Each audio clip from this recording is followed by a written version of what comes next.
Hello tout le monde et bienvenue dans mon studio. Aujourd'hui, je suis super excité de vous avoir avec moi.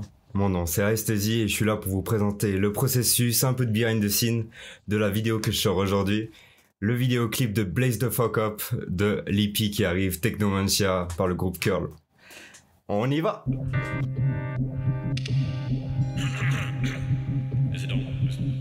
Ok, on commence tout de suite avec les inspirations qui sont la source de Blaze the Fuck Up. Musicalement, on a des choses comme Foreign Beggars, Dope D.O.D., qui sont des artistes qui nous ont grandement inspiré, un mélange de hip-hop et de DM vraiment fracassant. Si vous connaissez pas, allez direct checker ça, ils sont fous.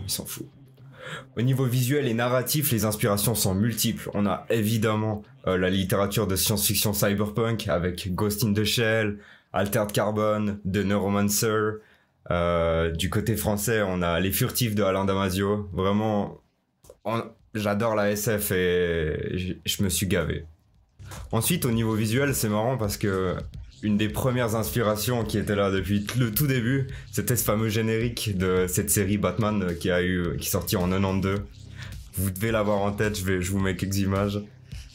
C'est un classique, il fallait que je fasse quelque chose avec ça.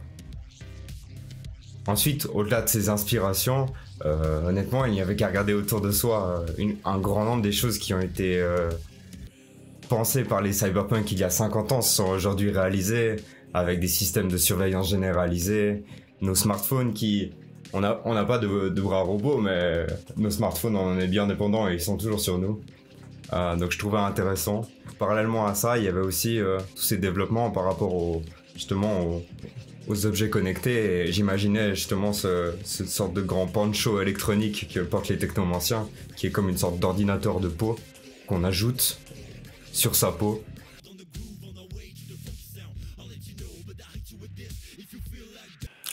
Ok, maintenant qu'on a parlé des différentes inspirations qui ont démarré le processus créatif de Blaze the Fuck Up, j'aimerais parler de l'histoire un petit peu. Elle est au centre, c'est un clip très narratif. Le clip, il prend place dans une colonie de robots qui travaille pour une corporation gigantesque, interplanétaire, dirigée par Elon Musk. Ce qui est très drôle, c'est que au moment où on a pensé à tout ça, Elon Musk n'avait même pas encore partagé le fait qu'il allait produire des robots. On a visé dans le mille. Cette colonie de robots, elle vit une véritable révolution lorsqu'un groupe de cyberactivistes, que nous on appelle les technomanciens, qui sont ce groupe très proche d'un groupe comme Anonymous, mais avec une puissance de hack et de contrôle qui est largement supérieure.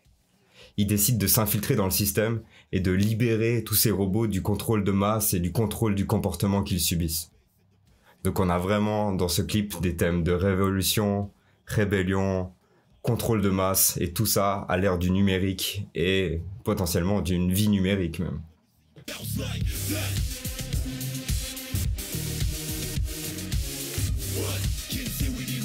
Ok, maintenant j'aimerais parler un peu de processus avec vous.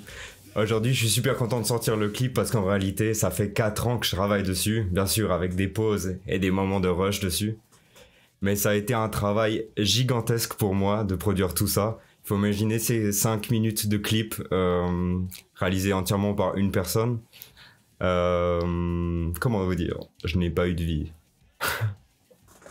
Plus c'est vrai que j'ai tendance à avoir cette volonté en fait de proposer un travail de qualité, de faire attention aux détails. Si un plan de caméra ne me plaît pas, je vais refaire la scène au lieu de me dire juste bon bah on la prend, on la calque quelque part. Du coup ça a duré beaucoup de temps. Faut aussi imaginer qu'en termes de production, le rendu photoréaliste c'est très demandant pour les ordinateurs, et il faut aussi savoir que étant donné que je suis tout seul, il a fallu trouver plein de solutions pour pouvoir faire des rendus qui ne prennent pas trop long et surtout qui me permettent d'avoir une liberté créative pendant que j'édite. Je trouvais très important que, au moment que j'édite, je puisse avoir des séquences assez longues de plans de caméra, de différents angles. Comme ça, je peux couper dedans et puis choisir les moments que je préfère, que ça soit très dynamique, c'est très utilisé dans les clips et je voulais avoir cette possibilité-là.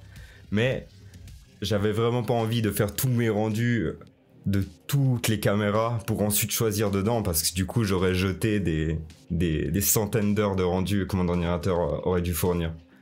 Du coup une solution ça a été de travailler avec beaucoup de previews, c'est-à-dire que je faisais des previews très longues de tous les plans de caméra et ensuite j'éditais directement les previews pour savoir quel plan de caméra était bien. On a de la chance avec Blender et il y a deux moteurs de rendu.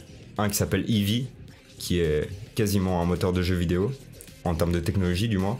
Et Cycle, c'est un moteur photoréaliste qui lui est incroyable au niveau qualité.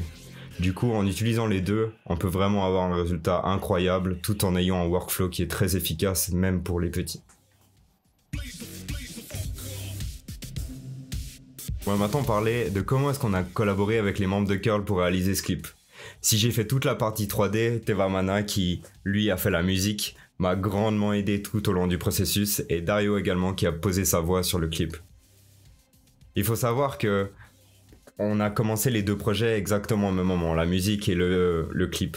Du coup, ils ont vraiment évolué ensemble et l'un aidait l'autre à se développer finalement et à trouver sa place. Je trouve que c'est très important de travailler en collaboration comme ça afin de donner beaucoup de dynamisme à la vidéo et vraiment trouver le mix parfait. Un autre aspect fascinant du processus créatif de ce clip, c'est qu'on a utilisé une tenue qui s'appelle Rococo. C'est une tenue qu'on porte bourrée de capteurs qui permet en fait de capturer simplement tous les mouvements de celui qui la porte. Et Teva est également un danseur vraiment bon. Et j'ai appris durant ce processus que en fait les danseurs sont comme des motion designers. Ils ont une telle intelligence du mouvement et de leur corps que ça leur permet vraiment d'être des acteurs hors pair en mock-up. Et c'est lui qui a du coup joué tous les personnages qu'on voit dans le clip. Je trouve qu'il a fait un travail incroyable. C'était vraiment important d'avoir ces animations custom pour pouvoir raconter une vraie histoire qui est vraiment personnalisée sans avoir besoin de passer par le processus d'animation à la main qui pourrait être fastidieux et qui m'aurait pris, à mon avis, 4 ans de plus à réaliser. Donc vraiment, c'était une superbe expérience de pouvoir faire les deux et je me réjouis de l'utiliser plus. J'ai quelques projets, je vous en dis pas plus, mais sachez que...